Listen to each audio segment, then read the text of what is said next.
এর চোখে চোখ রেখে সরকার যে একটি সিদ্ধান্ত গতকালকে নিয়েছে, এই সাহসী সিদ্ধান্ত নেওয়ার জন্য আমরা সরকারকে ধন্যবাদ জানাই।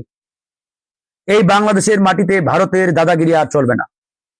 ইন্ডিয়ার দাদাগিরির দিন এই বাংলাদেশের মাটিতে চিরতরে শেষ। আপনারা জানেন যে ভারত বাংলাদেশের ন্যাশনাল টিমের খেলোয়াড় আমাদের মুস্তাফিজকে চুক্তি করে তারা নিয়ে গেলেন আইপিএল এ খেলার জন্য।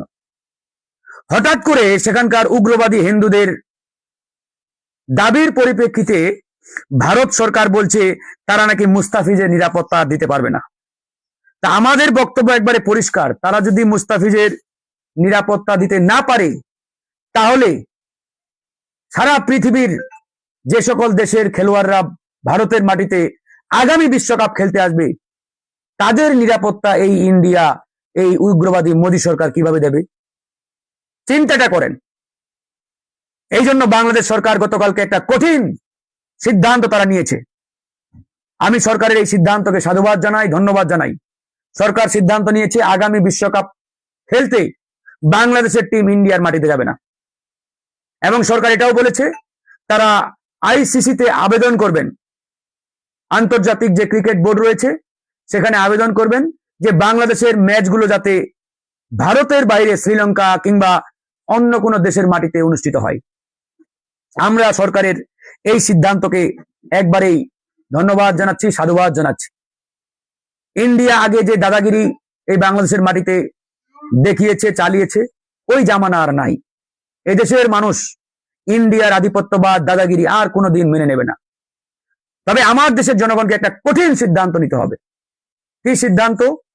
এই বাংলাদেশের মাটিতে খেয়ে পড়ে যারা ওই ভারতের গুণগান গাইবে, দালালি করবে, এদের দেখা মাত্র জুতা পিটা করতে হবে।